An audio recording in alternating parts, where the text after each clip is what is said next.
مين فينا ما بيحبش الحمام المحشي بالفريك؟ هنعمله النهاردة بس من غير حمام، وهيطلع طعم ولذيذ زي السكر. وهنعمل حشوة هتطلع معانا مفلفلة والحبة بحبتها. وصفة سهلة جدا وسريعة واقتصادية. بس يا ريت لو عجبكم الفيديو لايك وشير والاشتراك في قناتي باليوتيوب، قناة الشيف سيلا.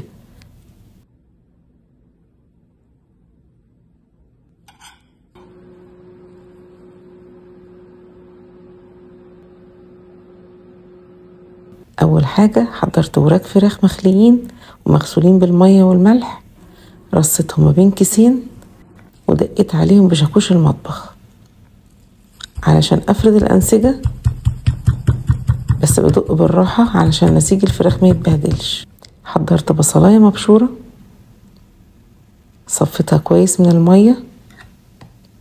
هستعمل مية البصل في تتبيلة الفراخ، بس مش هرمي مبشور البصل.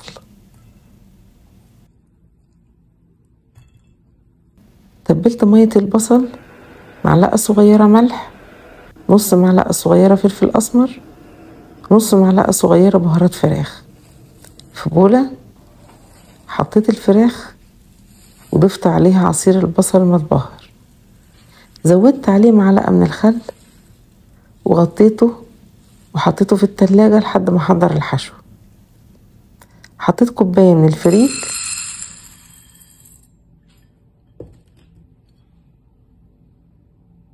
وضفت عليه مية باردة، حطيته على النار لحد ما هيتسلق 90%.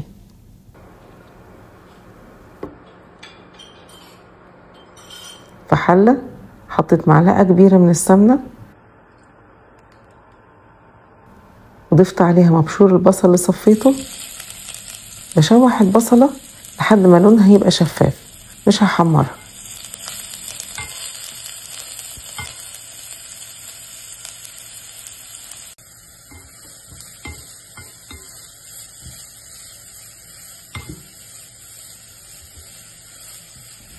رفعت البصل من على النار وهجهز الرز.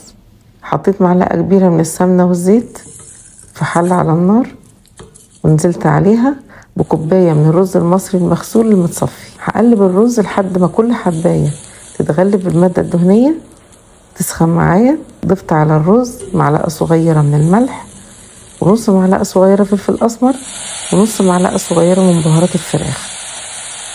قلبت، ضفت المية المغلية. بضيف المية المغلية تبقى أعلى من سطح الرز بنص عقلة صباع. طفيت على الرز أول ما ميته اتبخرت وحطيت الرز في طبق علشان يبرد. ضروري جدا محشيش الفراخ إلا بعد ما الرز يبرد تماما.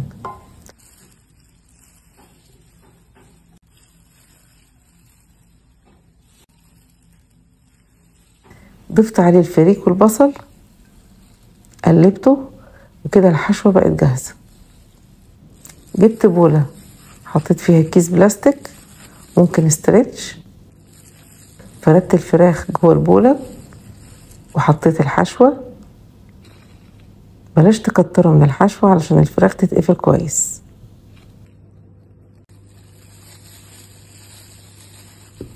بحرف الكيس بقفل على الفراخ وبحطها في طاجن مدهون زيت او سمنة.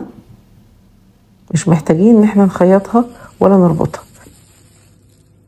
اول ما بنحط الفراخ في الفرن انسجة الفراخ بتتقفل على الحشو. كررت ده مع بقية الفراخ.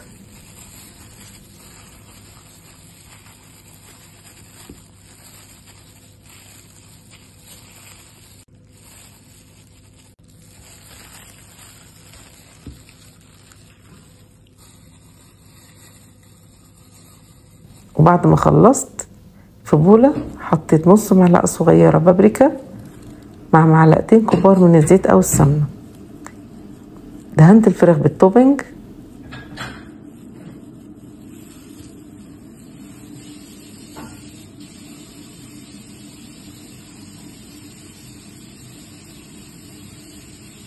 وغطيتها بورق زبدة.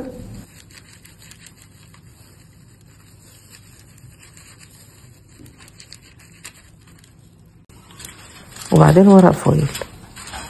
حطيت الطاجن في الفرن رف اوسط على درجة حرارة 200. اخدت معايا ساعة. لو حسيتوا ان وشها محمرش بعد ما خرجت من الفرن، شيلوا الفويل وحطوها 5 دقايق تحت الشواية لحد ما وشها يتحمر كويس. خرجتها من الفرن. بصولي بقى على الجمال. طيب الريحة ايه؟ روعة مش كده؟ اصلا قبل ما اغرفها كانت بتتاكل من الطاجن مباشرة. احمد ربنا بقى ان انا لحقت اصور كام واحدة. غرفتها فوق بقية الحشوة اللي اتبقت. بصوا الفراخ جوسي ودايبة دوبان، والرز مع الفريك مفلفلين، والحبة بحبتها، والطعم احلى مليون مرة من الحمام. وبألف هنا على قلبكم.